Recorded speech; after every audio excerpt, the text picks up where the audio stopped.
Good afternoon, everyone. So excited to have you all here on this beautiful Sunday afternoon for this local color book party. My name is Shauna Sherman. I'm the manager of the African American Center here on the third floor of the San Francisco Public Library. So good to see you all. And I'm very, very happy to be partnering with Shizue Seigel again to host this local book party, and super grateful to be in the company of so many stellar authors, poets, fiction writers, creative nonfiction authors. I've been following all of you and super excited to be in your presence. Before we get started, I'm just going to give a quick land acknowledgement and tell you a little bit about what's going on at the AAC, and then I'll get over to Shizue. So we are now in the area now known as San Francisco, which is on the unceded ancestral homeland of the Ramaytush Ohlone peoples of the San Francisco Peninsula. As the original peoples of this land, the Ramaytush Ohlone have never ceded, lost, nor forgotten their responsibilities as the caretakers of this place. And we recognize that we benefit from living, working, and learning on their traditional homeland. As uninvited guests, we affirm their sovereign rights as First Peoples and wish to pay our respects to the ancestors, elders, and relatives of the Ramaytush community. And as the African American Center, we also read an ancestral acknowledgement adapted from the African American Reparations Advisory Committee in San Francisco. And it goes, "We honor the gifts, resilience, and sacrifices of our Black ancestors who toiled the land, built the institutions that established this nation's wealth and freedom, and survived anti-Black racism despite never being compensated nor fully realizing their own sovereignty. We acknowledge that this exploitation of not only labor but of our humanity and through this process we are working to repair some of the harms done by public and private actors. Because of their work, we are here and will invest in the descendants of their legacy."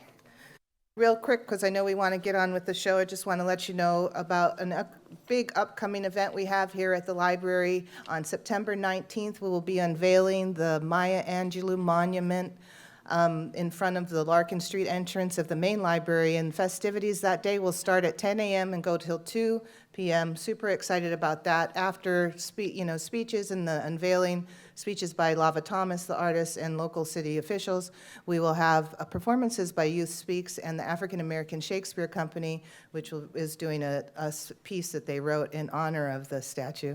If you want to see a preview of the African American Shakespeare's performance, they'll be at the Western Addition Library performing their work at 2 o'clock on September 14th, so next Saturday.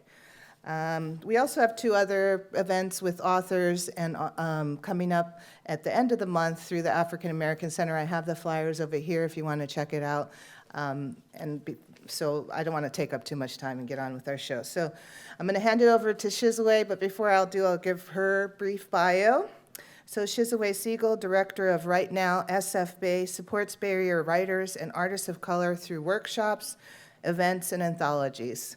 Her poetry collection, Courting a Man Who Doesn't Talk, is forthcoming from Pacific Raven Press, and her 8 books include 5 Right Now anthologies and 3 books on the Japanese American experience. Her prose and poetry have appeared in Sparkle and Blink, Memoir Magazine, Colossus, Body, We've Been Too Patient, Heroics, All the Women in My Family Sing, and elsewhere.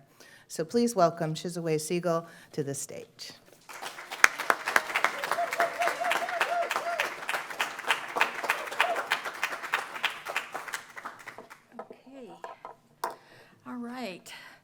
Well, thank you for braving the traffic to come here today.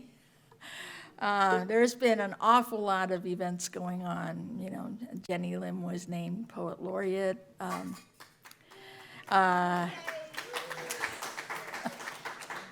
Yesterday was the Northern California Book Awards, so I'm really grateful. I wish that all of you marvelous readers had a bigger audience, but it is what it is. It's, yeah,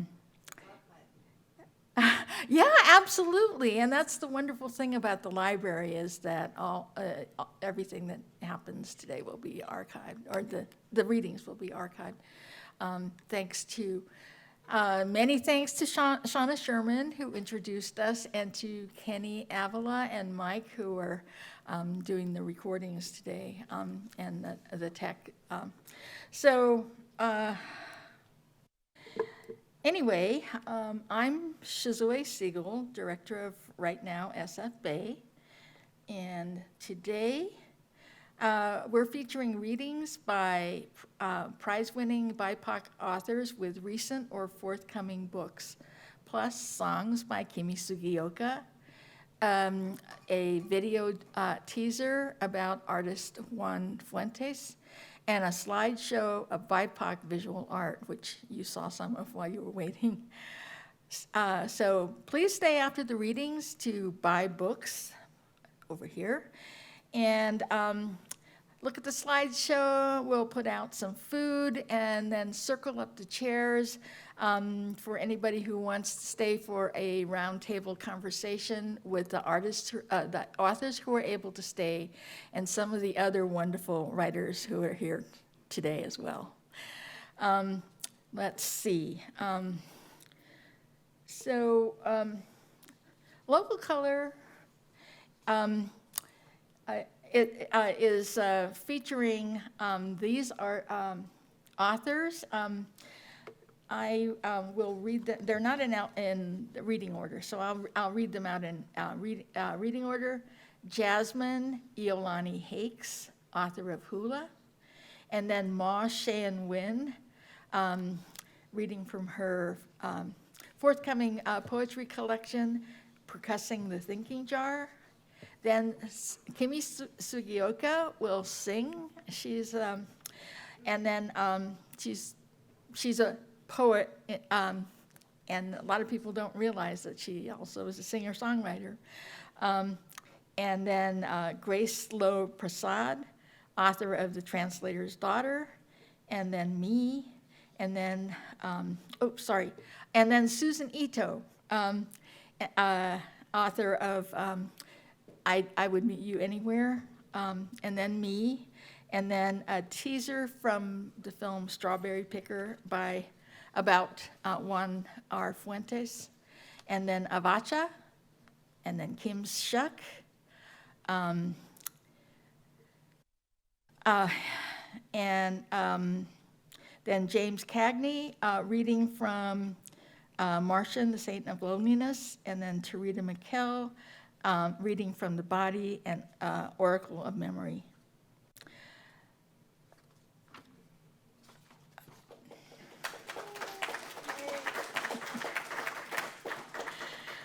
So I'm going to run through a few quick slides to let you know what else right now SF Bay has been doing. We've produced 5 anthologies of writers and artists of color since 2016, and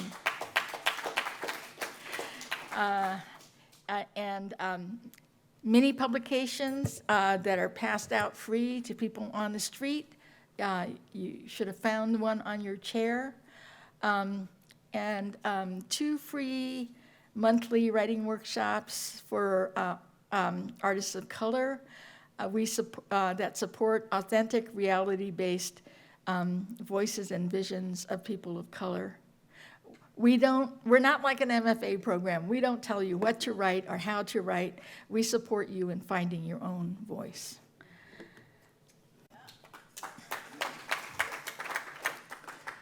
This year, we presented 3 Bay Area food for thought workshops for the general public in Japantown, Chinatown, and the Mission, but they were open for the general public as well.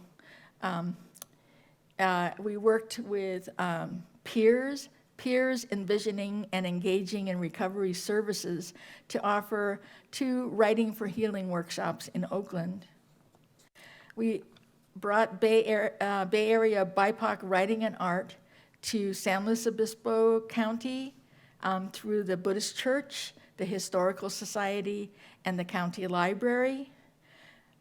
We held our 2nd BIPOC art exhibition at Sanchez Art Center in Pacifica. we'll run the art again later after the readings. But first, let's get to the readings. First up will be Jasmin Iolani Hakes, followed by Ma Shein Win. Jasmin Iolani Hakes is the author of HULA, published by HarperVia, a complicated love letter to hometown Hilo that is a Booklist debut novel of 2023 and winner of Honolulu Magazine's Book of the Year about Hawaii. A mixed-race local who presents as a haole, she writes of family oral history that includes Hawaiian blood, as well as ancestors who migrated to the Hawaiian Kingdom to labor in the sugarcane industry from Puerto Rico, the Philippines, and the Portuguese Islands of Madeira and the Azores. Her website is jasminiolani.com.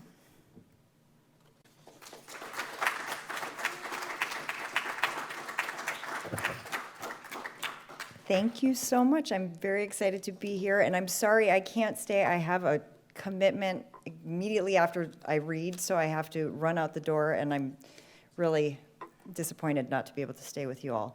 But I'm very honored to be here, and this book, it's about a lot of things, but when I was writing it, I used to tell people I'm writing a book about blood quantum, and they'd back away slowly. And so this isn't the lightest passage, but it gives a good example of what is really kind of the reason this book isn't historical fiction. It's more current events and current affairs. So anyway, the slippery slope hula. Once upon a time, we looked to the missionaries, the men who crossed oceans, who told us everything we did was wrong, our gods and ways, our prayers and language and life. We trusted them, these preachers who came to teach us how to be right, to teach us from a book of rules they said explained how they were surviving and we were not. Before them, belong meant we belonged to the earth, all that we could touch and feel and see, what came from above and below. We are one and the same, the heat of La, the falling grace of Ua, the grit of the Aina, and the splash of Kai. And yet, their book said, no, the sun and rain, the earth and ocean, it was separate, apart. It belonged to God. We understood our world too was ruled and created by those to whom we paid tribute, our many gods and deities, our Amakua and our ancestors. Lowercase g versus uppercase g. In those 29 years and 192 days of King Kamehameha III's reign, half our population died. The land reform known as the Great Mahele that had been instituted under King Kamehameha III's disrupted the way we had passed our land down from generation to generation. Private ownership. What did these words mean? How to claim ownership of what was grown by the earth and the sun? We'd never considered such a thing. Chiefs had ruled the land, yes, but like shareholders of a publicly owned company. As long as we worked our portion and shared what it produced, the land was our kuleana, to care for, to manage, to pass down, to inherit. Haole plantation owners convinced the king that dividing up Hawaiian land and bowing to the gods of paperwork and land titles was a great idea. So he split the land in three, a third for the crown, a third for the chiefs, and a third for the public.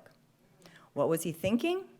Probably that this was the way he was going to protect Hawaiians, that this was the way for them to get those haole, holy pieces of paper that would keep plantation owners from buying up all the farms and ponds. Haole eyes saw only land deeds. Without them, everything was up for grabs. Today, those haole, the all-powerful holders of the dictionary, say all that had once belonged to their god now belongs to the person holding the papers claiming ownership. This paper they wrote. At the king's stipulation, royal lands would not be threatened by the Great Mahele's land reforms. He would place them in a trust that would protect them from foreign interest. A trust, he said, for the native Hawaiian people, the native people of Hawaii. Are those two things the same? Native, being the place or environment in which a person was born or a thing came into being, inherent. Big N, little n, of the blood, of the soil. Trust, an arrangement whereby a person holds property as its nominal owner for the good of one or more beneficiaries. We memorized the precise verbiage, clung to it, our lifeboat for when the tide rose above our heads. Beneficiary, the person or persons who receive benefit from a trust. Hawaiian, citizen of the United States is the first requirement. Trust in the trust, Hawaiian lands, land for home, homelands, reserved for the Hawaiian people to live as they always had. The trustees do not have the power to change the will's intent, they say. They do until they don't. Trustees appointed by the state, the fox guarding the chicken coop. The royal lands added up to nearly 2 million acres. The Hawaiian Homes Commission Act of 1920 put 200,000 acres of scrap land into a trust. We were supposed to ignore that math? And those 200,000 scraps, how and when were we going to start benefiting from them? Good old America, they have all the colonial answers. Slave trade taught them so much. 1% African American might make a guy black, but if they used the same ruler to measure American Indians, they'd be writing checks until their fingers bled. They argued that part white Hawaiians were so much more adept and industrious. Legislators said those Hawaiians didn't need a hand up the way the rest did. That shot of white blood gave them what they needed to survive and thrive. It was the more than half ones, the lazy ones, who needed the help. So it was decided that only those with no less than 51% Hawaiian blood, proven, of course, with American documents, would qualify for the waiting list. It was brilliant, eliminating the worry that there might not be enough land to go around. Hawaiians were a finite population, fish in a barrel. Wait out enough generations, there wouldn't be a single one of us left who'd qualify. 1% black, you black. 1% Hawaiian? Nah, you nothing. When the US government is making the rules, there's only one guaranteed winner. By the year 2044, it said, there won't be a single full-blooded Hawaiian left. That's a lot of blood lost. Not lost, gone. If we were a seal or a whale, there'd be a worldwide effort to save our species. They wouldn't be able to touch us. If we swam up to a beach, they'd put cones around us to protect us. Thank you very much.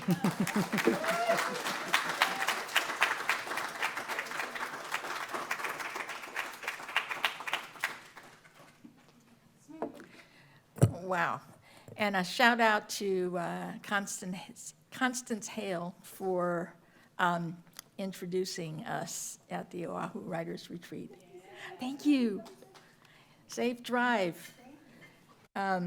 So next up is Ma Shein Win, followed by Kimi Sugioka. Ma Shein Win's full-length poetry collection, Percussing the Thinking Jar, is forthcoming from Omnidon in fall of 2024. Her poetry collection, Storage Unit for the Spirit House, was published by Omnidon in 2020 and nominated for the Northern California Book Award, longlisted for the PEN America Open Book Award, and shortlisted for Kaliba's Golden Poppy Poetry Award. Golden Poppy Award for Poetry. She's the inaugural Poet Laureate of El Cerrito, California. Wynn's previous collections include Invisible Gifts and 2 chapbooks, Ruins of a Glittering Palace and Score and Bone. She teaches poetry at the MFA program at the University of San Francisco. Her website is masheinwin.com.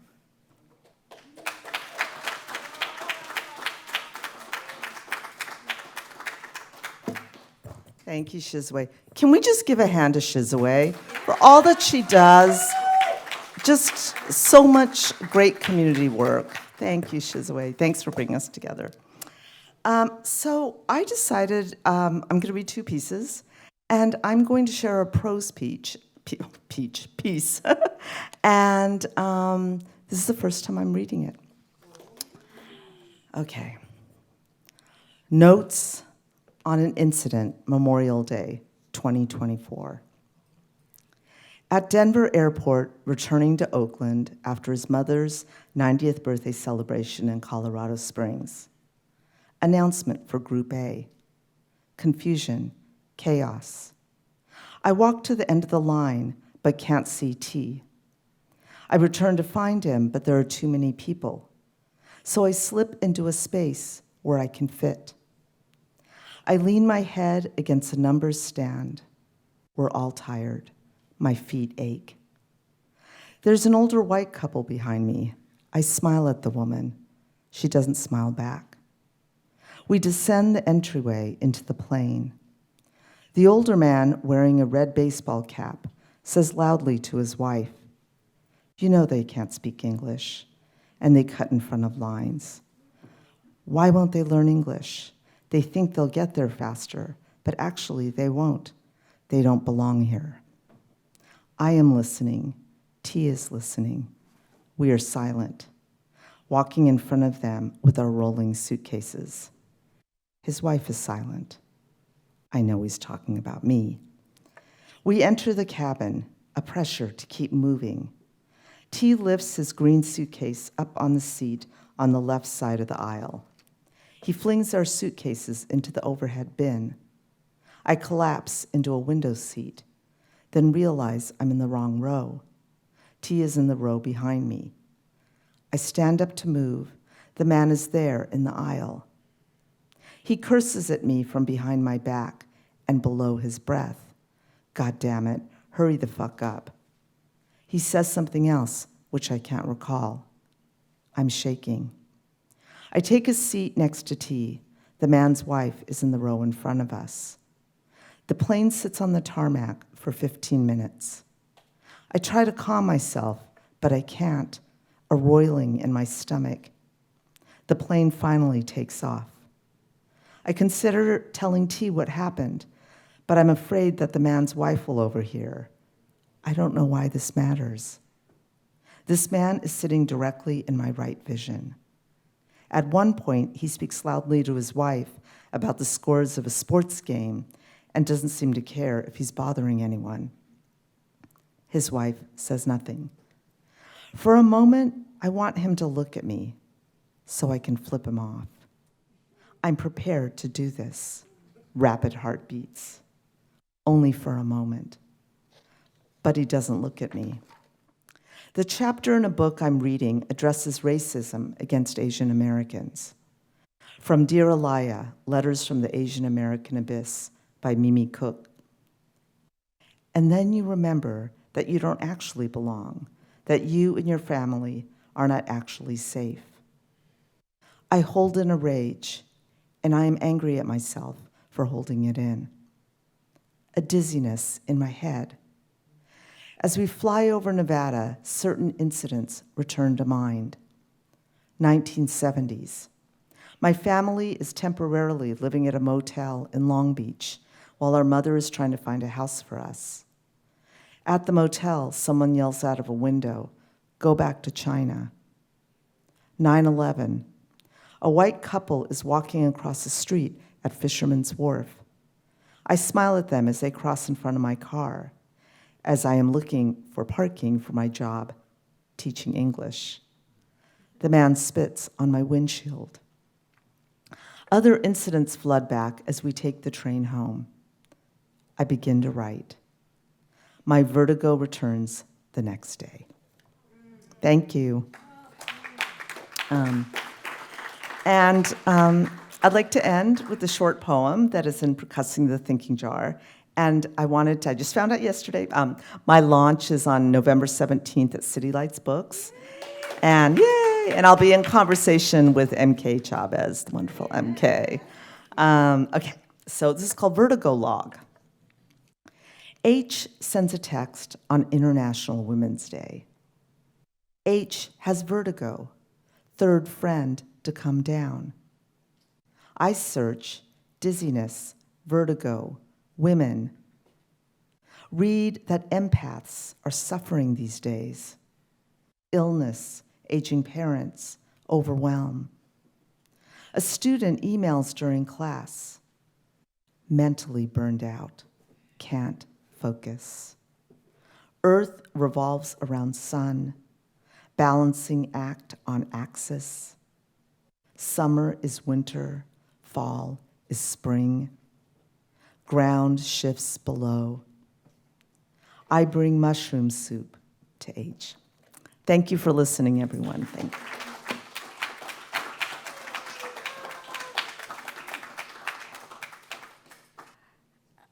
Next is Kimi Sugioka, followed by Grace Lowe Prasad, followed by Susan Ito, and then me. Kimi is a mother, educator, songwriter, and poet. She earned an MFA from Naropa University and has published 2 books of poetry, the newest of which is While and Wing on Nomadic Press.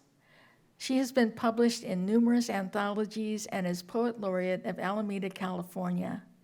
As an active board member for literary arts organizations, she curates and hosts readings in Alameda and San Francisco. She believes that creating community through art is a revolutionary act. Kimi Sugioka.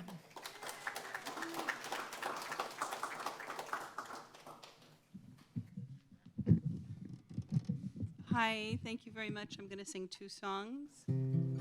Apologize to those of you who've heard them before. This is a song about some of the unhoused people in Alameda. Christmas trees in February, tinsel owls and polar bears, songs of flightless birds will soar through starless nights and wingless prayers. Red and white polka dot slippers, a shopping cart full of empty things. She walks the streets with ghosts from the past. Oh no, she's not what she seems. Give my maudlin rhapsody. I come from haunted rooms where ghosts line up like ampersands, singing hymns to a rabbit moon. Man under the bridge is quiet. He doesn't rail at passers-by. After years of waiting for nothing to change, he silently stares at the sky. A frightened mouse in a cold white cage, nowhere to hide when wars are waged against those who have no place to go. Wrap up coupons in tears of rage. Forgive my maudlin rhapsody. I come from haunted rooms where ghosts line up like ampersands, singing hymns to a rabbit.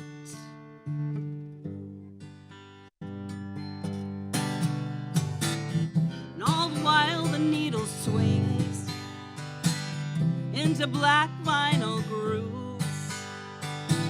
We speak of nothing in profound tones and act like sheep and wolves. Words like obstinate ponies, covered with doubt and dust.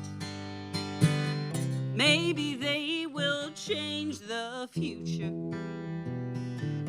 Maybe they can save us. Forgive my maudlin rhapsody. I come from haunted rooms where ghosts line up like ampersands, singing hymns to Rabbit Moon, singing hymns to Rabbit Moon.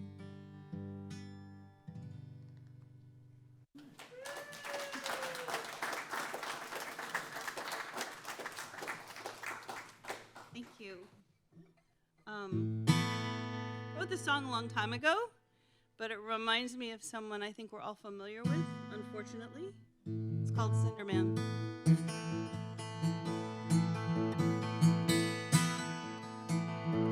There's a man who lives in the cinders. His bed is made of stones. He bears the mark of the wounded beast, believes the world was made to own. You've seen him at the office. He looks like you and me. He's on every primetime station preaching love and sovereignty. Like a Nazi skinhead, like a bitter seed, like a brainwashed nation weaned on broken treaties. You slept with him last winter. You married him last spring. You traveled together in summer. He taught you how to sing. He's quiet as a banyan tree. Price is everything that moves. Tangos in stiletto heels. Sends Valentines to funerals.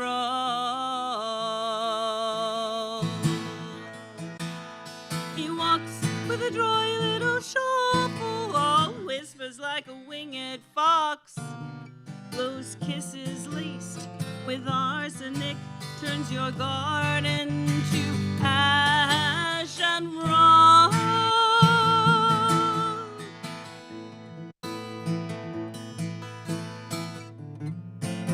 He's a kind of an undertaker, knows how to make you feel. You need the very best coffin, and he's got the very best deal. He wails at the crossing of every train. He likes to see us bleed.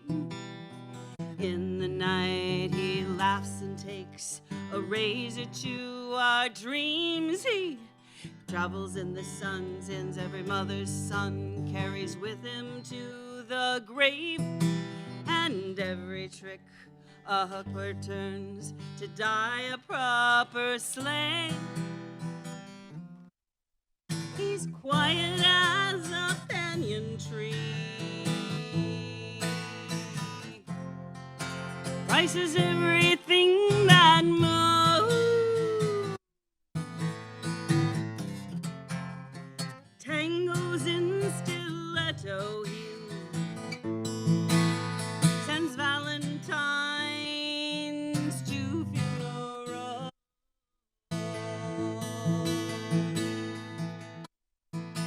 There's a man who lives in the cinders. His bed is made of stones. He bears a mark of the wounded beast, believes the world was made to own. His dirt is under your fingernails. His breath permeates your clothes.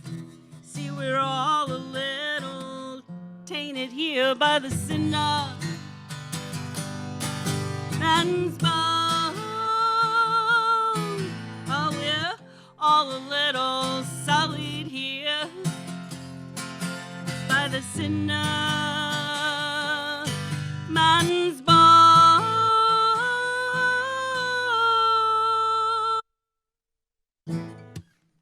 Thank you.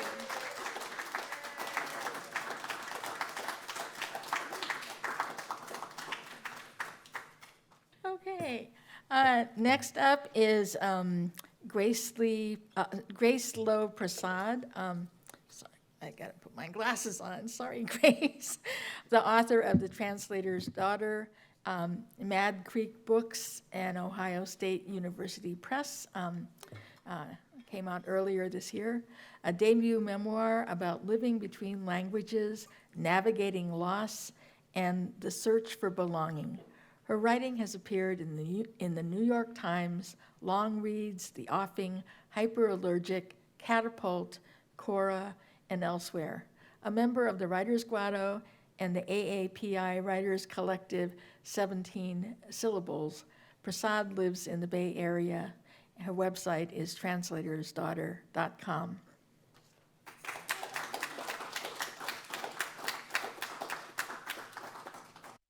Thank you so much, Shizue, and my fellow readers, and everyone who's here today. I'll read a short excerpt from The Translator's Daughter. So this came out 6 months ago. Is there anyone here other than Susan who has read the book? Oh my goodness, thank you. I just want to say that there is actually a scene in the book that takes place in this library, in the basement where we are now. So, okay. So this is from a chapter that's called Uncertain Ground. When we moved from New Jersey to Hong Kong in the summer of 1978, we visited Taiwan for the first time in 7 years. I was only 2 years old when we left in 1971, so I had no real memories of my birthplace. Everything was strange and new: the crowds, the unfamiliar food, the damp heat and smells of Taipei, and the sudden immersion in a language I barely knew, like wading neck deep in water without knowing how to swim. My relatives were shocked that I could not speak Taiwanese, though I understood a little, so they spoke in the loud, exaggerated tone reserved for preschoolers. How old are you? Are you hungry? Do you like Taiwan? The summer went by in a blur of family visits. I spent a lot of time sitting quietly beside my parents, eating from trays of mango and guava, and reading comic books while they talked for hours with my aunts and uncles, catching up on everything they had missed during their years abroad. My cousins made half-hearted attempts to play with me, but they quickly gave up. I was too weird, too alien. In the late 70s, there were hardly any foreign ghosts in Taiwan, so I was seen as an aberration, not as someone who spoke another language, but someone who could not speak at all. I looked like everyone else, but suffered from an invisible defect that made me incomplete. While I wrestled with culture shock, my parents were relieved to finally be home after 7 years. More than anything, my mom regretted not returning for her father's funeral when he passed away in 1975.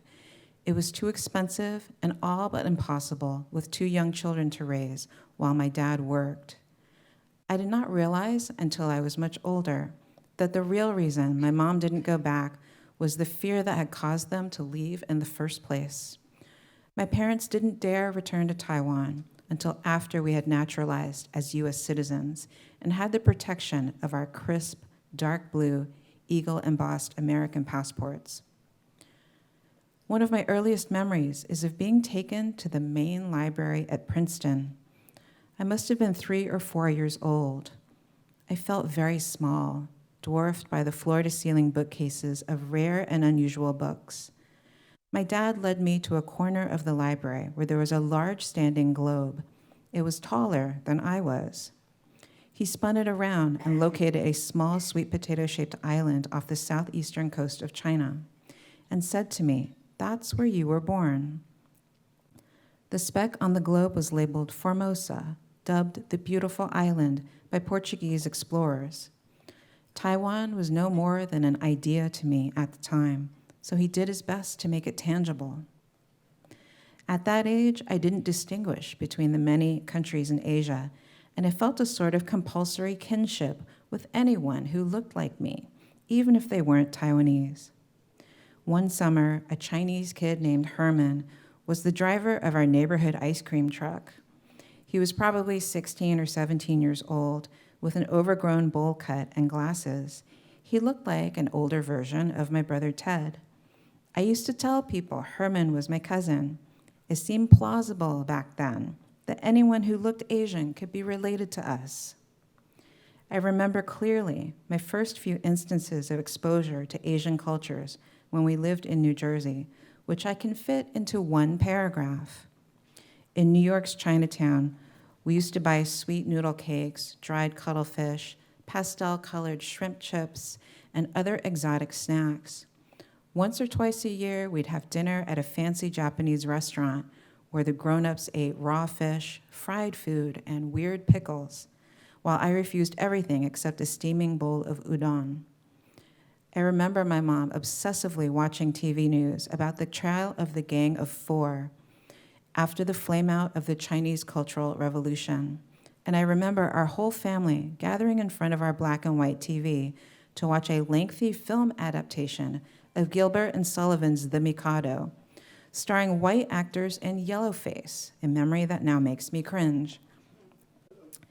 It took me a long time to realize my family didn't fit the typical immigrant narrative. We didn't settle down permanently in the US, nor did we sponsor and bring over a large clan of relatives. But we weren't alone either. We were part of a tight-knit Taiwanese American community that went to church, barbecues, and birthday parties together. All that changed when we moved to Hong Kong. There, we were surrounded by Chinese and Asian cultures, although we experienced it inside of an expat bubble. My dad's colleagues were Korean, Indonesian, Australian, Indian, and British, in addition to locals from Hong Kong. We did not know any other Taiwanese families in Hong Kong, but visited our own relatives in Taiwan at least once a year. We had the illusion of proximity. Taipei and Hong Kong are only 1.5 hours apart by plane. Our cities lit up simultaneously with Lunar New Year celebrations and suffered damage and destruction from the same typhoons. But in retrospect, I think my parents were lonely. Although geographically close, we were further isolated from Taiwan. Moving to Hong Kong flipped my identity to its inverse, like a film negative. I went from being a racial outsider and linguistic insider in New Jersey to being a racial insider and linguistic outsider in Hong Kong and Taiwan. Either way, I was a misfit. I was always disappointing someone, always falling short. Thank you.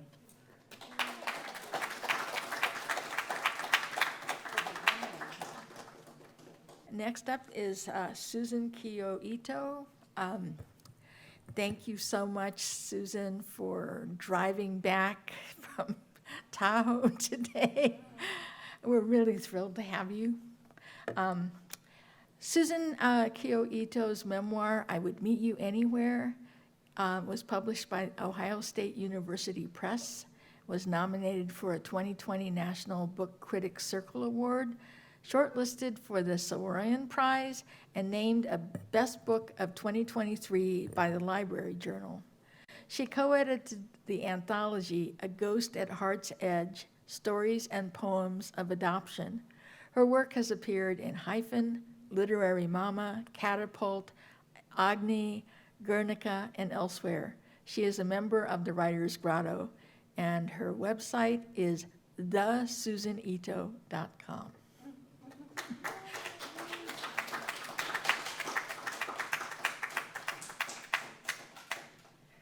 Thank you so much, Shizue. Thank you, everyone who's here. I really am so happy to see your faces, especially some of my students are here, my student writers. It's thrilling to see you. Thank you so much for coming out. Just when you mentioned, Grace, about having a chapter in the about the library, I was like, oh, maybe I should read my library chapter, but I had decided on something else. So if you want to read about my adventures in a library, you'll have to buy the book. This is a chapter about halfway through, and to catch you up, it takes place in the 1980s when I was in my 20s. I was adopted, and I found my birth mother when I was 20 years old, so this was a few years after that. And it takes place in San Francisco, and it's called Lucky. I found myself crying without warning. My breasts felt huge and overly sensitive. I started to wonder if there was something wrong with me. Then a whisper of a possibility floated into my mind. I picked up the telephone book, flipping the thin yellow pages, remember those? And dialed the first number on the page labeled clinics. Unplanned pregnancy? We do same-day tests. I spoke with a woman with a warm, concerned voice who told me to come in the same day. Bring some clean urine, she said. This was obviously before drugstore tests were available. I called him. Paul? I could barely eke out the words. He answered in a quiet voice that he would pick me up right away. We drove out toward the beach, and the address led us to a small white door in the basement of a nondescript church. A hand-letter sign read, Crisis Pregnancy Center. I had no sense of who those people were. It was a crisis, that was clear. A woman in a beige polyester pantsuit and an uneven white blonde perm opened the door. Hi, we talked on the phone? I gave her my mayonnaise jar, sloshing with warm urine in a brown paper bag. It'll be about an hour, she said, and then she disappeared down a dank-smelling hallway. Above our heads, we heard faint, plunking piano music and small running feet battering the floorboards. We were underneath the church's daycare center. Paul and I sat side by side on a vinyl couch, chewing our cuticles and blindly turning the pages of People magazine. Half an hour passed, and then another. Finally, the woman called us into a room with no windows. We followed her in and sat in two metal chairs. Congratulations, she said from behind an ugly dented desk. You're pregnant. The world became very quiet, and I could almost feel the little ball of cells popping and dividing inside me. I envisioned a tiny seahorse swimming in an upside-down pear. The woman began talking rapidly about baby clothes, donated diapers, financial assistance. She fanned several pamphlets and brochures across the desk. Food stamps. Did we look poor? I was a health professional. She chewed her lipstick. I can see that you're young, but there's plenty of help out there for you. I knew I looked young. The week before, I had been stopped by a teacher in the hallway of the middle school where I worked, who demanded that I show her a hall pass. We didn't say anything. Paul had his palm pressed over his eyes. I looked down at the floor and swallowed. The woman's eyes narrowed. You're not considering abortion, are you? I don't know. She leaned in close, and I could smell her medicinal mouthwash. Are you at all familiar with abortion procedure? Not really. Well, I'll tell you. The most common method is by suction, she said, her nostrils flaring. The baby, your baby, would be sucked out by a machine that is 15 times more powerful than your household vacuum cleaner. She turned away as if she couldn't stand the look of me and reached into a file cabinet. I could show you pictures. That would change your mind. I stood up. That's okay. I'll think about it. Paul's face was like a gray stone. He took my hand and we edged toward the door. The woman waved her hand as if she could tell we were a lost cause and said acidly, the majority of relationships don't survive an abortion. That's a fact. We thanked her and walked to the slate-colored ocean a few blocks away. This stretch of beach at the end of the city was not beautiful. The pale sand was littered with cigarette butts and shards of broken glass. Pregnant. We walked along the water for miles, not talking, just staring out at the foaming sea, clenching each other's fingers. I could barely look at him. The damp air salted my face. I was his second pregnant girlfriend, consecutively. I shook my head. I didn't want to admit that there was something amazing about it, that my body could do this incredible thing. Through the pockets of my jeans, I pressed on my belly, trying to feel something. The embryo probably wasn't even the size of a bean or a grain of rice. Its days were numbered. I knew, and I swore to feel everything I could until it was gone. I called Yumi, my birth mother. She would understand. She had been an alarmed, unmarried, pregnant girl herself 25 years ago. Her voice was bright when she recognized my voice. "Susan, how are you?" Something crumbled inside me. The words came out brokenly. Not so good. I heard her breath catch over the phone. She inhaled and then let it out. "What is it? What's the matter?" "I'm pregnant." Oh.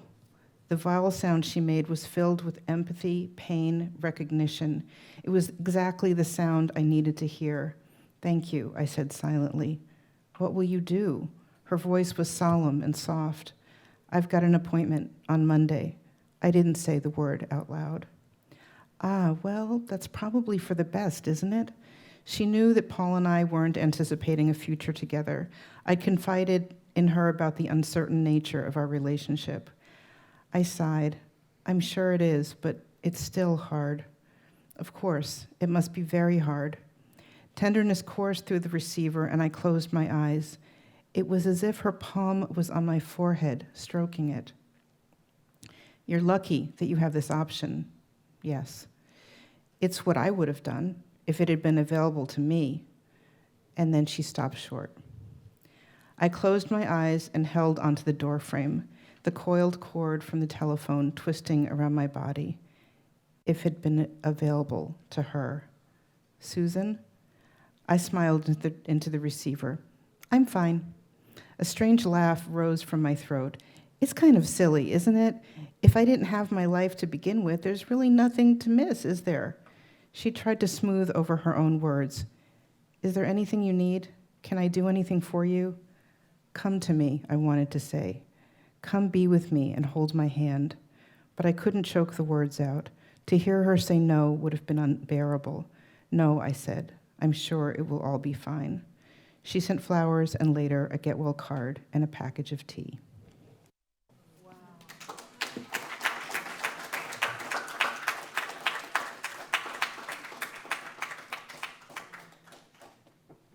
I'm going to read next, and then we're going to have a teaser from the documentary film Strawberry Picker. And then after that will be Avacha and Kim Shuck. Shauna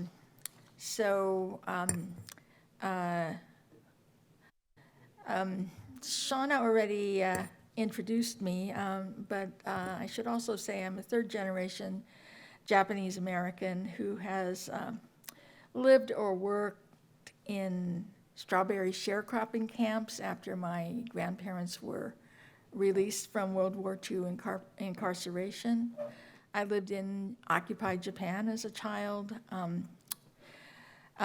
sought to find my spiritual self in Indian ashrams, and tried to make a living in corporate America, and later got introduced to community writing through HIV prevention and public housing.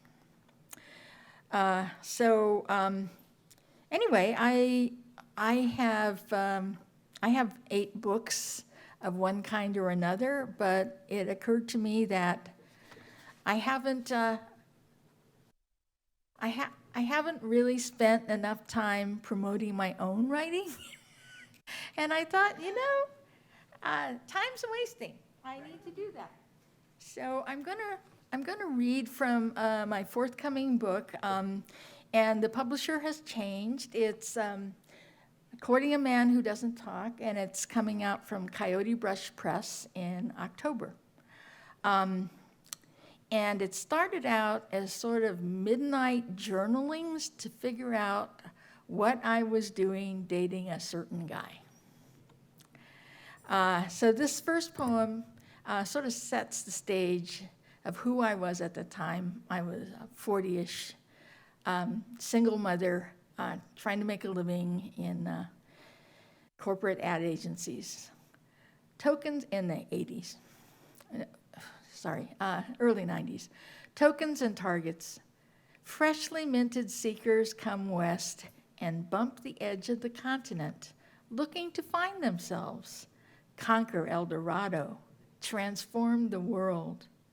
But mostly panning for treasures already claimed, tracing tracks of previous pioneers, expecting new wardrobes to transform them while their hometown minds tag along unbidden, morphing their brave new world into something they can claim as home. This city is progressive by repute, but reality supports rebellion by fits and starts. Radicals iconized caricatures with beards and sandals, tie-dye and patchwork, black leather and slogan shirts that preclude the need to think for oneself. Seekers arrive to find themselves only to lose themselves in another label. They show colors that would be condemned at home. But even in California, even in San Francisco, the color of power is green, and diversity is doled out in tokens. Only 2 Asian Americans on my floor of 30 creatives and 50 suits. Jeans on Fridays, tie-dye only on Halloween.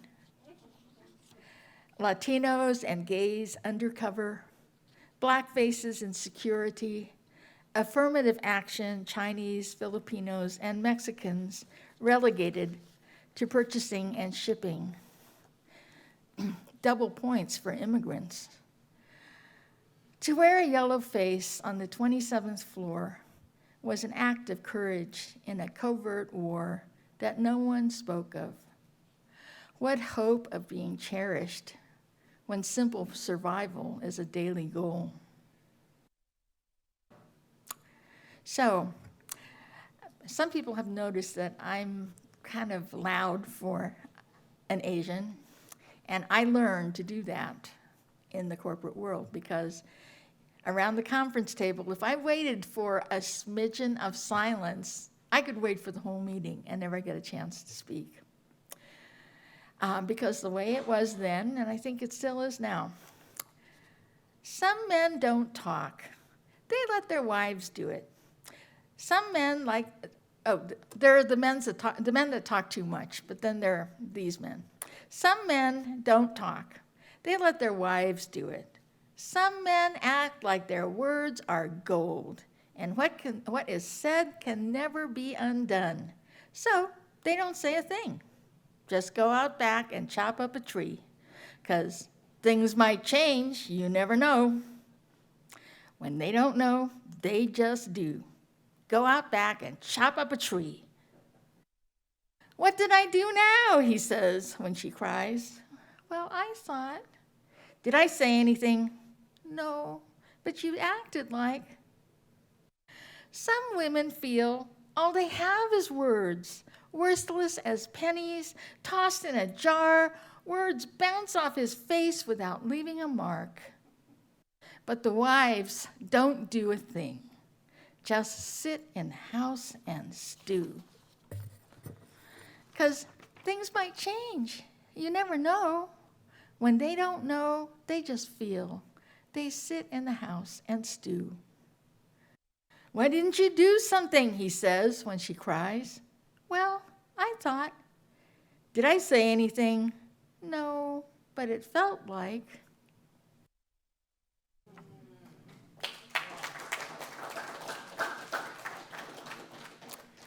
So this is a preliminary chapter about some of the guys that didn't work out. Mark my words, you blank your eyes when I open my mouth. Close up shop like a small town Sunday, pull down the shutters, but you can't roll up the sidewalk. My words will collect unopened like newspapers, mushing in the rain. Soon enough, I'll scrape them up. Maybe with enough milk and sugar and spice, you'll eat my words in the morning like oatmeal.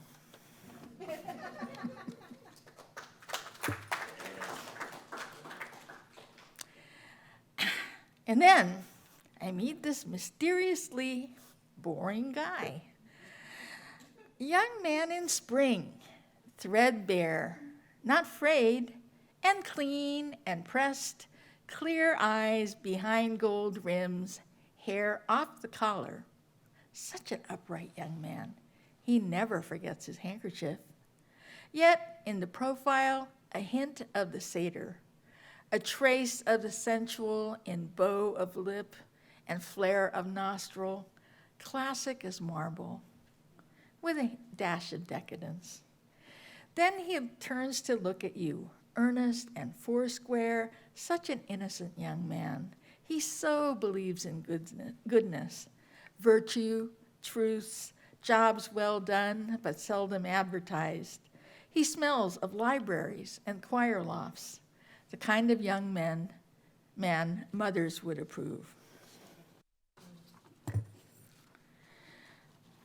Robbing the cradle. There was an 18-year gap in this relationship. He has the glow of a much-loved son, moving easily through life, stranger to hurt and hunger. How can he appreciate what's not been lost? This eve is shopping for apples, unmarred and delicious. But how to tell if he's not mealy inside? So crisp on first inspection, virtue, truth, good sense. A second look reveals yet more virtue, truth, good sense. Bright and complicated as a new penny, no tarnish on him. But what's to prove he's not another wooden nickel? So last one, poor guy. I put him through a lot of grief. Indefinable. Love, you say. I don't know what it is. How can I say I love you when I don't know what I might feel next week, next year, next decade? As if any stray doubt, actual or potential, about past, present, or future diminishes what you feel today, dismisses the concept entire. Love, I say, is what it is. I love you this moment completely. What I feel next week, next year, next decade, I'll meet in its own time. The future does not negate the present. This moment is all we really have. The rest is mirage. Later, if you have occasion to make me grieve, I will weep and rage and rue. But for this moment, I choose love.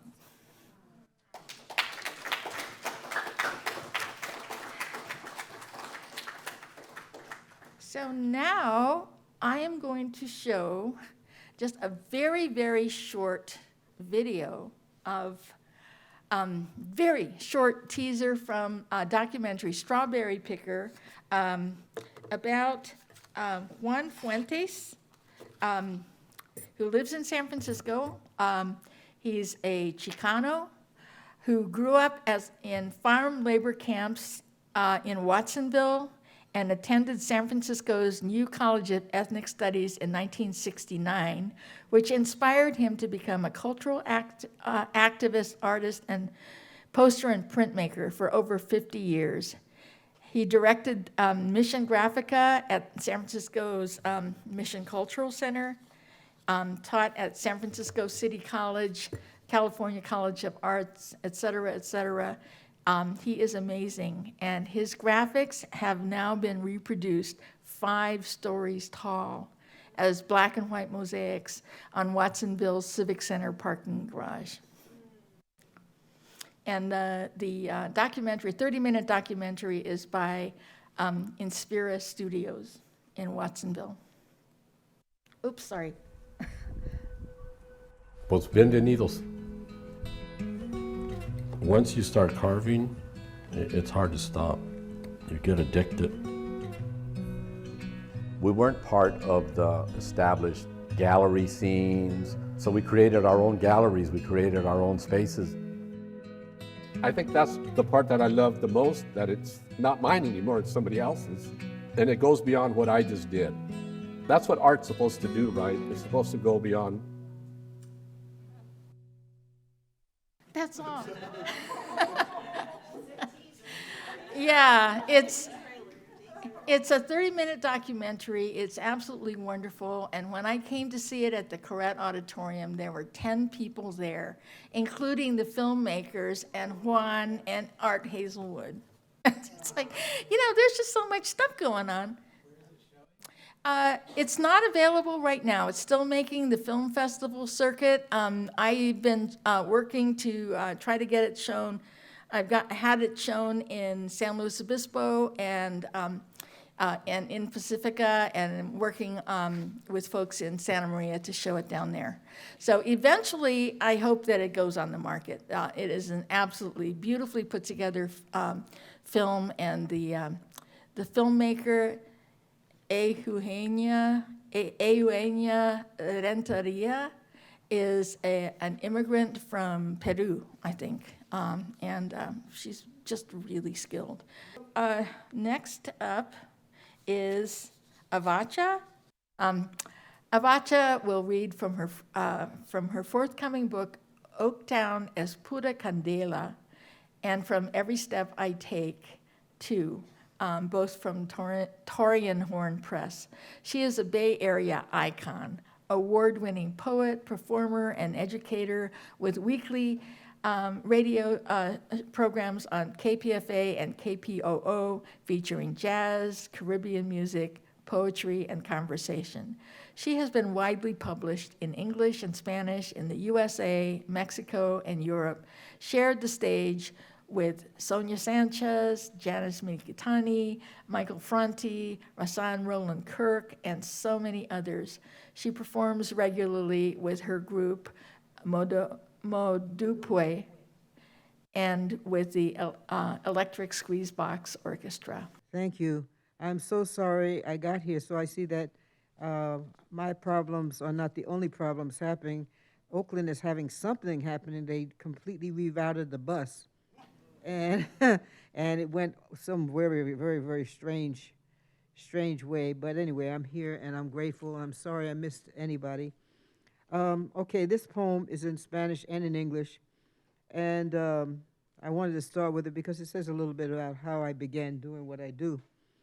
It's called Con una palma en el alma, or With a Palm Tree in My Soul.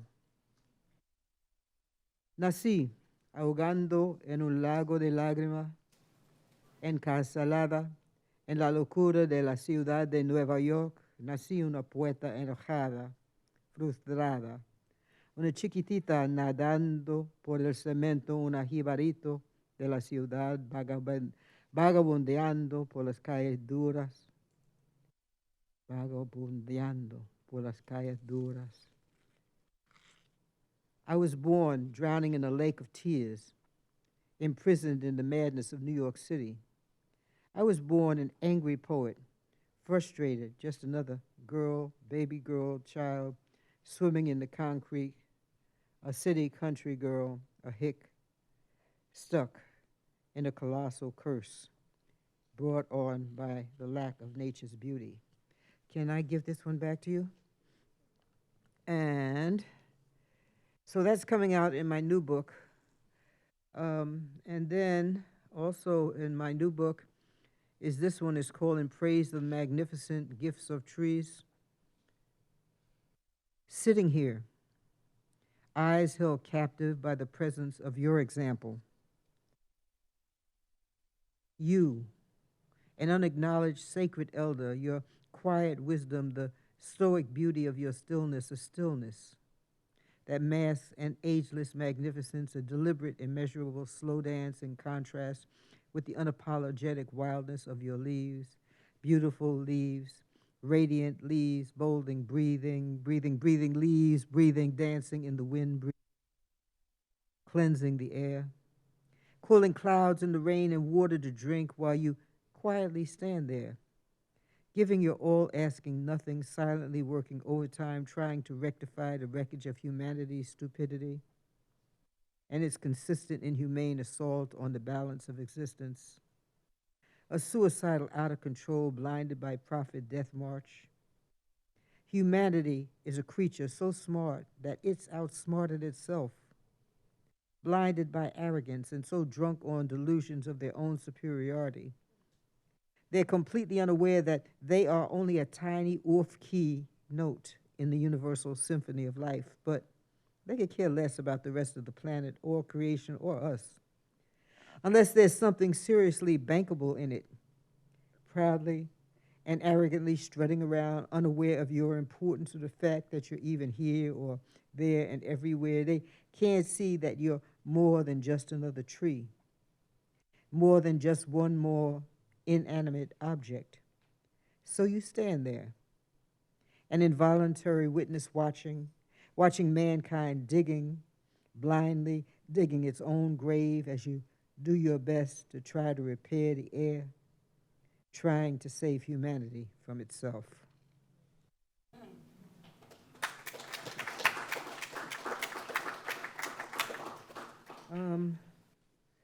Let's see. Okay, this one is from my book that's out here now, With Every Step I Take. It's called Daughters of the Drum. There's an International Women's Drum Festival that happens here in California every year. And some people suffer under the illusion that women don't play drums. And I dare you to come up against any of the women who come from all over the world, unless you are seriously, seriously into some drumming, because you will get rudely awakened. It's a powerful, powerful gathering. And women, please, if you have never been, please, please, please come. And usually they do a festival that's open to the public that both men and women come to, usually Ashkenaz or somewhere, but you must go. It's just an amazing festival. It's called Born to Drum, and I wrote this for the women at the festival. I usually do a workshop there called When Ancestors Speak Through Rhythm, and my workshop is not only about playing the rhythms and the drums, but there's something weird that happens with egos when, whether it's a singer or a dancer or what have you, and one person thinks that either the drum is accompanying them or the dancer is accompanying blah, blah, blah, blah, blah. And my whole thing is about bringing it together, becoming one thing. We call it, what do we call it? We call it when you become something in music. I'm a musician. And when you lock in to each other, that's the greatest high on earth. You don't need drugs. You know, there's nothing more magical than I'm going to be with the Electric Squeeze Box Orchestra this afternoon, 17 musicians. When we lock into each other, it ain't me anymore, it's not them, we become this one thing. That is a high, and then when we lock into the audience, that's higher than high. And that happens at Born to Drum every year. So I want to put this out there because you need to check these women out. It's in Spanglish, but I think you get the message. We were born to drum. Somos hijas rítmicas. We were conceived in rhythm whether we knew it or not or wanted it or not. It was and has always been about upholding la clave en el alma, the beauty and the sanctity of the rhythm that created us, the rhythm that is us. Somos el latido de la naturaleza. The rhythm of our mother's labor pains announced our coming, and it's always the rhythm of our breathing that lets the world know we're alive. Mira, mira, mira, no. Bellas fuerzas míticas pero picosas, feel it. We walk and sing, pray, dance, and cry in it. Every single word that flows out of our mouths is a rhythmic declaration of our presence. Somos la esencia de la bomba, and even our sacred mother, nature, dances rhythmically through the seasons every single year, keeping the rhythm of our lives in balance. Our universe is an inescapable symphony, ritmos sagrados, held together by vibration, by the sound of the sum of us, the always right on time, magical, rhythmical timelessness of us. Somos la fiebre apasionada de la rumba. The heart of bebop and kubop was born in us, is creation's gift to us. Somos el corazón del tambor, born in the womb of creativity and undeniable rhythm personified. Wake up, world. Mira, mira, mira, mira, no, listen. We are your children, and we were born to drum. From my book, With Every Step I Take Two, and if anybody wants to take me home with you, you know, see me before you leave. And this last one, I'm so grateful to be here. It's coming out in the book, and I'm really proud of this book. Usually I have an artist that works with me, but I'm also a photographer.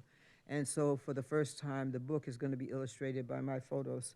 And Oaktown Mosaic, a friend of mine, some of you that were around the Oakland area remember Arnold White, just an amazing, amazing artist. And he had done a thing that called Oaktown Mosaic that was going to be the cover, and then he died. And we never signed any papers. I can't find his daughter, so it's not going to be the cover. So I want, in honor of him, the name of the book is My Oaktown Mosaic at Pura Candela. In other words, my Oaktown Mosaic is hot, hot, hot. Anyway. So this is a poem from it. It's called Soundly Metaphysical. It's also a poem that I've done with the Electric Squeezebox Orchestra. We have a residency at the California Jazz Conservatory the second Sunday every month. And it's a 17-piece jazz band.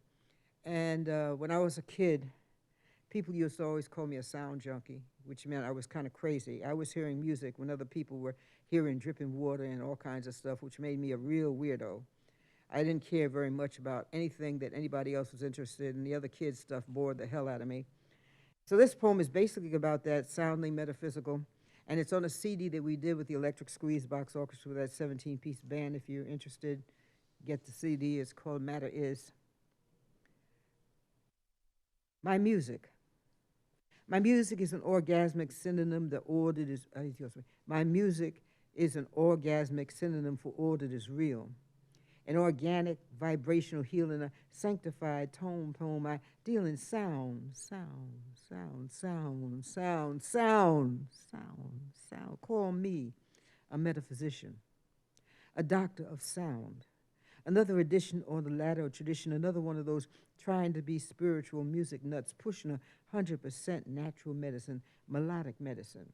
Non-toxic cures from B-flat to high C. I got a music Jones that won't let go. It's a heavy gift. A Zora Neale Hurston, Jose Montoya work song, a gift to lift us, a healthy intoxicant that's stronger than drugs, an ever-expanding ritual fix that's everywhere, all the time. Music is the song that sings me, that flows through me, the song that is me. Music is the funk in Joe Cuba's tune. Duke Ellington's Mistress, the bee that bites in Betty Carter's bop, the blood in my veins. Poetic music is the air I breathe, the heart of every dream I dream. Sounds so strong I can see it. Can you hear it, feel it? I gotta know if you ever even noticed it. Music calling and calling and calling and calling, always talking, calling you calmly, inviting you as sensually as a caress, holding you warmly, hauntingly, desperately like a scream. Music is a unifier. The one sure thing that brings this world together, the only universal language. Music is a brazenly unrepentant flirt, comes speaking sweetly, teasing, swinging, and a talk and jive in every idiom that's ever been. A language so strong, even the deaf can taste it. Are you listening? I say, are you listening? It's begging you to heal. Music, and the music of the word is medicine. A poetic musician is a traditional healer. I'm a dealer, a metaphysician who deals in sound, sound, sound, sound, sound, sound, sound, sound, medicinal sound.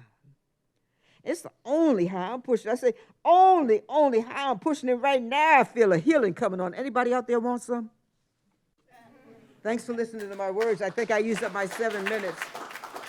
If you want to take, with every step I take home too, please get it. It's 272 pages of English, Spanish, and Spanglish. And thank you so much, Shizue, for all that you do and all you wonderful people. I'm so sorry I missed you.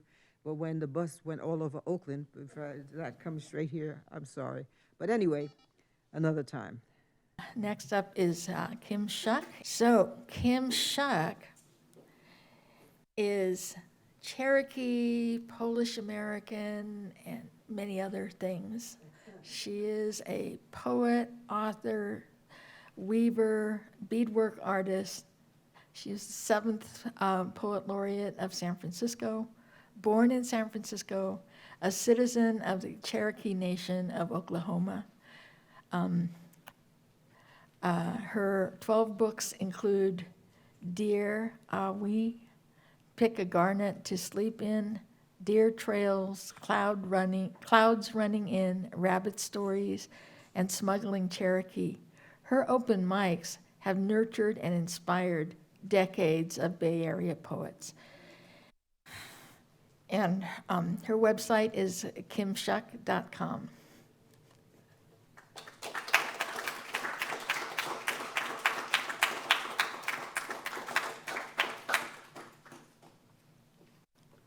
I forgot that was the hat I was wearing in the picture.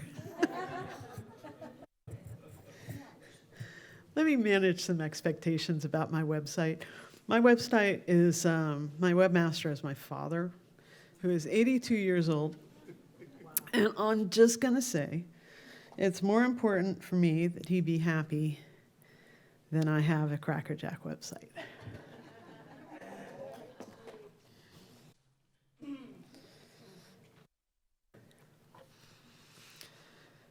Tongue-tied. Surprise is not a condition of heartbreak. Captive tongue, strangled thought, breath. The breath leads the word, and sometimes the word leads the breath. I can't breathe, and I'm not surprised. The daily walk over word shards left by bullies off the leash and hunting leaves me limping. We're dying. We're dying. Mouths choked with forbidden words, disallowed, unspoken. Diversity will now only refer to the varieties of ways in which we can be murdered by people who are in charge. A woman beaten is a woman beaten, made to breathe the shatter of belief at the hands of authorities. The ones who write the rules. The breath leads the word, and sometimes the word leads the breath. Sometimes I can't breathe. Some are left vulnerable, a word we will now only use to mean the feelings of someone in charge, feelings that must be wrapped in hoped-for reflections of power and control, our voices hostage. I'm not surprised. The breath leads the word. The breath leads a truth, not an alternative, a truth, and the dictionaries are rewritten by off the leash and hunting. They are entitled, a word we will now use to mean the rights of some to strip the rights of others. We used to use other words for that, but the words have changed.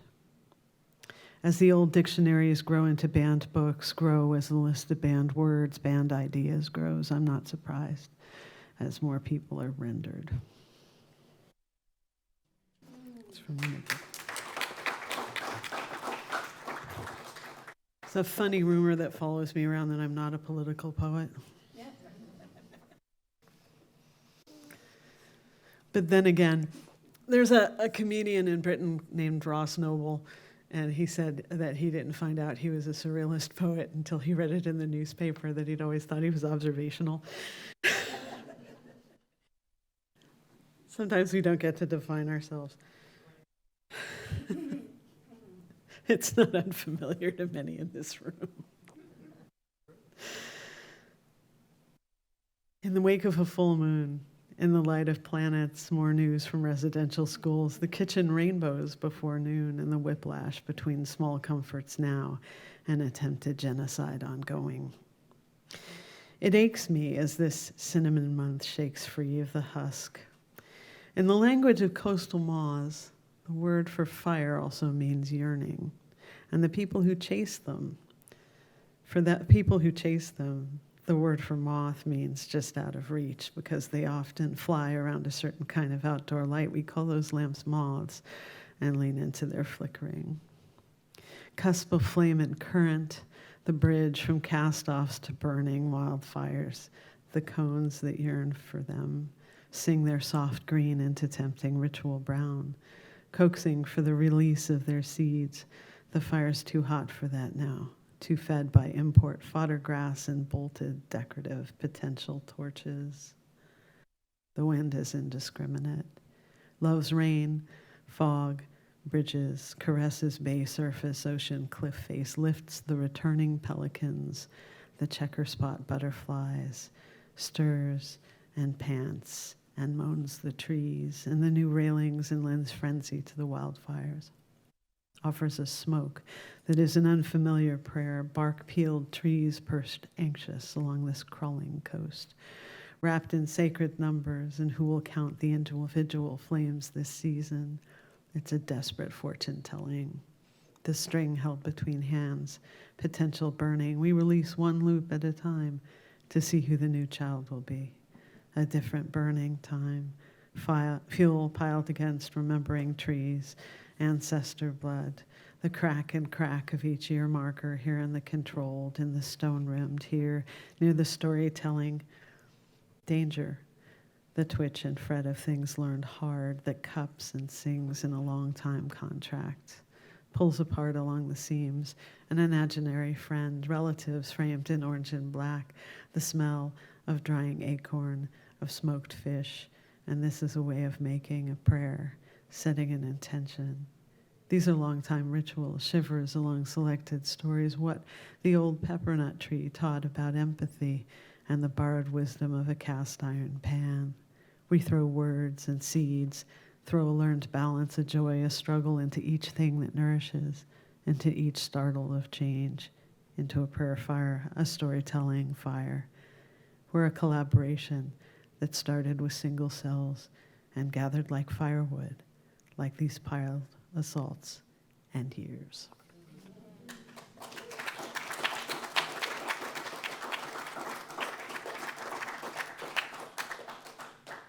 There are a lot of fantastic writers in this room right now, but I want to repeat something that Avacha said. You really should buy With Every Step I Take Two. It is a necessary thing. It is a necessary thing. Thank you for being here.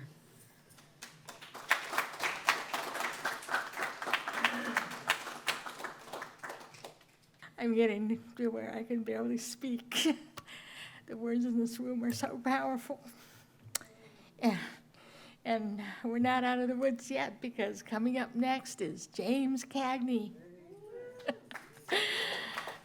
What a treat. He was too busy last year, so I didn't get to have him. But he is a poet and author of Black Steel Magnolias in the Hour of Chaos Theory, Nomadic Press 2018. The winner of the PEN Oakland 2019 Josephine Miles Award.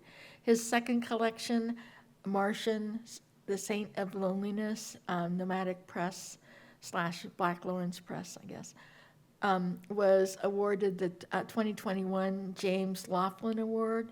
He is a Cave Canem fellow who lives in Oakland. He has appeared as a featured poet at venues throughout the San Francisco Bay Area, Sacramento, Vancouver, and Mumbai. And his website is jamescagneypoet.com, and he has a blog called The Dirty Rat.blog.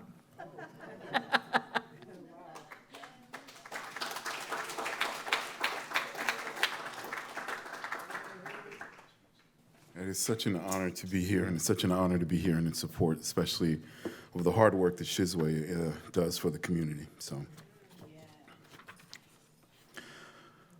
Ode to a Desiccated Olive. When the Greek farmer plopped you plush and pregnant into my palm, he explained that when shucked of your meat and pounded gently, your pit excretes a mild antibiotic. Instead, I carefully stirred you between rudder and wave of my churning fingers, then let you exhale on the countertop like a weeping battery. Beneath your crown of leaves, a pubescent froth curls and naps with an acrid cologne of wood smoke. Left to simmer above time's distracted watch, you dimple and age into an amber compass, pointing like a nipple to the tongue's North Star. I caress the grandmothered keloid of your consecrated surface so that you may come to Jesus on my altar of breath. Remind this tongue how once an engorged earlobe was combination lock, opening a soprano's scale of moans. Unfold your map of flavors, from vine to the secular intersection of oil and bread. Medicinal and mythical, you are a clairvoyant paragraph punctuated with blossoms of aspirin and eyelashes. If you take the place of my heart, let my veins be the roots of the tree that brought you here. This is like asking the rain in your lover's hair to fall back through the sky.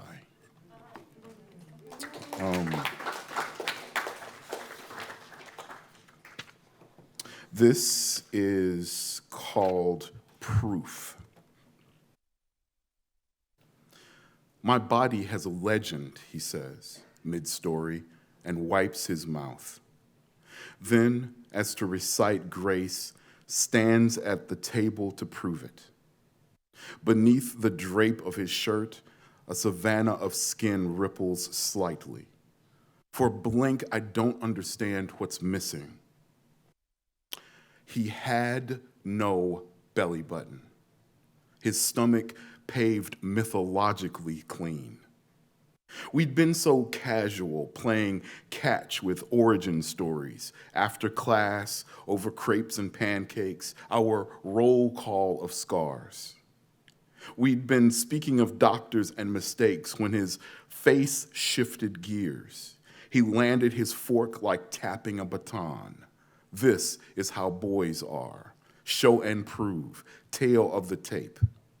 People are terrified by skin not meeting their expectations. For years, white women were forbidden from showing their navels on TV. The networks were alarmed over what they symbolized, how they seemed to prove something, root us together. Seeing the placenta as nebula, a star field of skin, a chandelier from which we're all suspended, flaring out from the same light. If men can write shame laws over belly buttons, it's no surprise the fumbling of a black child steaming new and helpless in a cage of fingers, a rabbit midwifed by a hawk. I know this now, yet how I doubted him, Lord. My sticky maple fingers trembled in prayer all night. And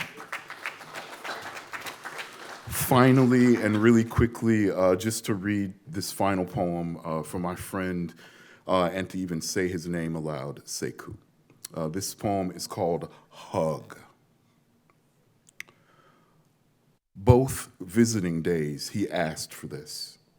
His prophetic eyes body a Catherine wheel going nova. First, vaulting off the parallel bars of his walker. Next, Holy Ghost dismounting the bed, a 10-point landing on the terrace of my chest. In the agreed upon silence of my arms, he felt fractional. His spine floated overcooked beneath his skin. We whispered as if healing were a current directed by harmonized wavelets of breath. Anyone watching might have expected us to kiss, since we appeared to eclipse something. Pulling open the door, I turned. How quiet and humble he looked. Hollow, drowsy as a toddler.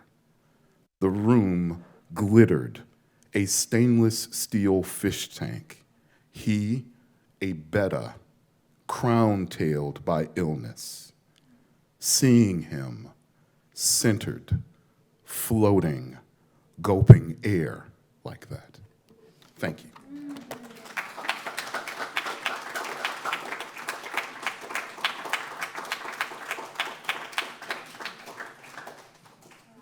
Last but not least, Tureeda Mikell, story medicine woman, is a Bay Area-based poet, educator, elocutionist, activist for holism. She is the author of The Body, Oracle of Memory, and Synchronicity, the Oracle of Sun Medicine, nominated for a 2020 California Book Award. A word magician, UC Bay Area Writing Project Fellow, Museum of the African Diaspora 2020 Poet in Residence. She has published over 70 anthologies by at-risk students through California's Poets in the Schools since 1989. Her website is treeoflifefound.com.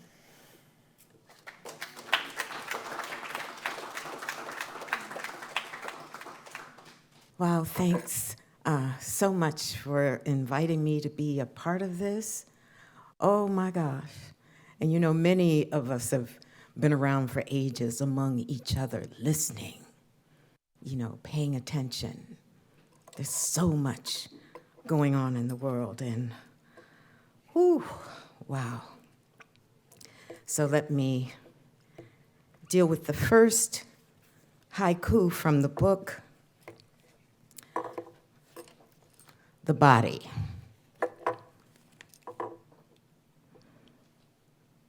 Oracle recalls, histology remembers, body wisdom's cup. The law. Your laws do not apply to our laws. We abide by star, sun, moon, earth, water, wind laws. Elements that denied no color, state, nation, country, their feet, fin, feather, wing. What our edicts have joined together, no one will put asunder.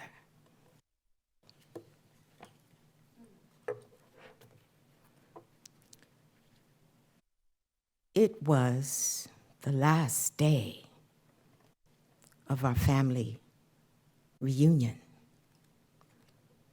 We gathered in family church and had communion in effigy of the Lord's Supper. But this time there was a difference. It felt different, it looked different, and awakened some apathetic, melancholy, discontented prefix fix for tricks we hadn't seen or noticed before. Then I heard a voice of pompous passion speak from the neck, from the pulpit, from a blind third eye, weakened by televised visions, incisioned for psychic frontal lobotomies, word spells, splitting thoughts. Then suddenly I was caught by visions of a pale, white, blue-eyed, drawn face, donning a thorn brace upon his head, dying for our sins or senses, I don't know. But as his voice of pompous passion continued to speak, I could feel fear and pain in daily puddles of rain, ancestors' blood memories sustained through me. Whipped, ripped, rocked over through deeply troubled waters, fear of the white man's God, terror resonating, booming trepidations, generation after generation, never to be thought of as post-traumatic shock. Over time, made docile to forget and forgot, past and present survival, riddled with archives full of communion we received as rotting flesh to vultures. Strange fruit on trees, tarred, feathered, raped, castrated, denied human dignity as evidenced by our behaviors today. Then I heard a colonized brother say, "Take, eat of his body, drink, this is his blood." And that's when the deacons undressed a large tray of white cracker bread and Concord grape juice and passed it around pew by pew for everyone to take, eat, and drink. And damn, I thought, is this some kind of voodoo? According to the book Muntu, voodoo means protective genius. Then I recalled a book read years ago, written by an Ethiopian ancestor describing his first encounter with Christianity.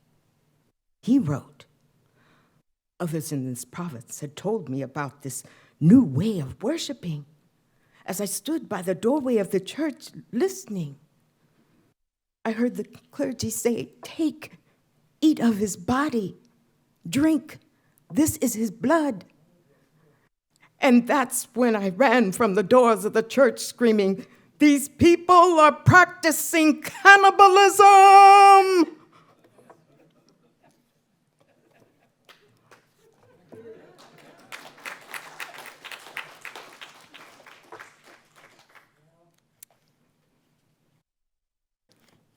in the bee ginseng.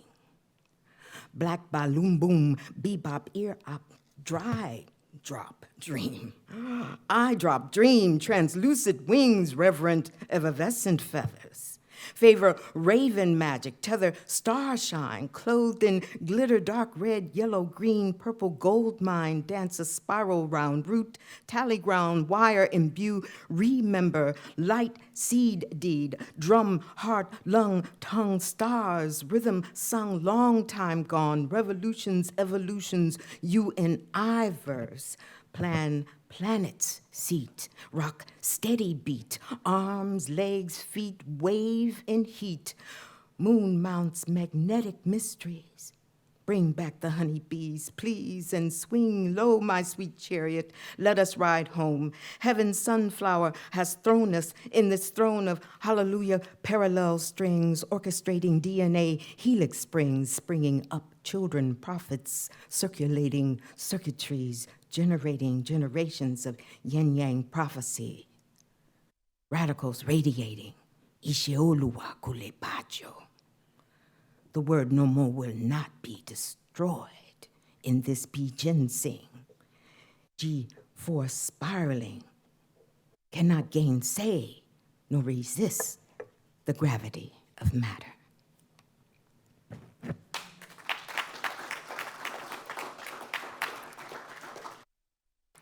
And this last poem is historic, but it's also in relationship to what we have been talking about, Native Americans and Africans and our connection. Indigenous kindred of Native American and African descent.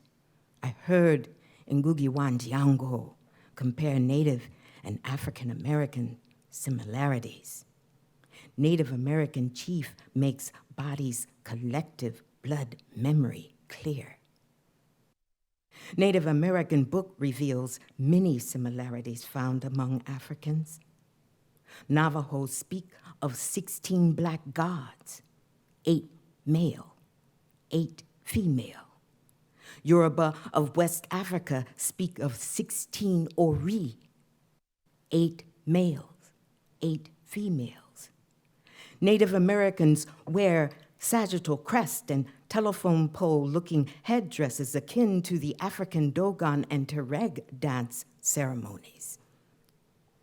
When Native American and Africans hunt, they give thanks for the food provided, will not boast of the kill.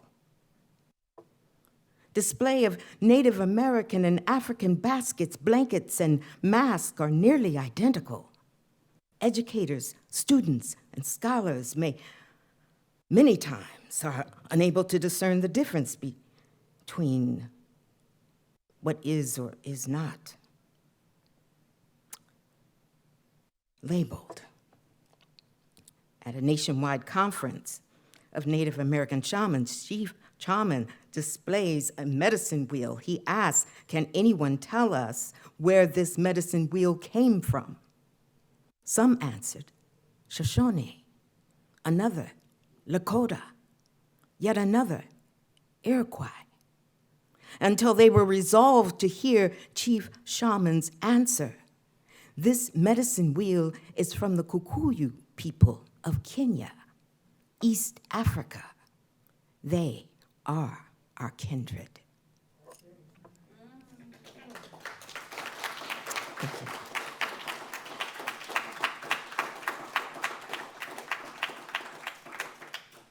Tureeda and I are going to be doing a creative writing workshop at Medicine for Nightmares. It's called Lifeline, Staying Sane in a Crazy World, Saturday, September 28th at Medicine for Nightmares, and it's free, but please register on Eventbrite so we can know how many chairs to put out. We did something a while back, Tureeda and I, on food, and we had a blast. And you were such a fount of information. Our perspectives on things are so different, and yet it all circles around the same central truth. I have to say, speaking as an Asian, I really believe that land bridge stuff, because there's many times when I see Native Americans and I just feel this gut sense of kinship, this sense of relationship. It's just incredible. Follow us on Eventbrite. Follow Right Now SF Bay on Eventbrite for updates on all our events.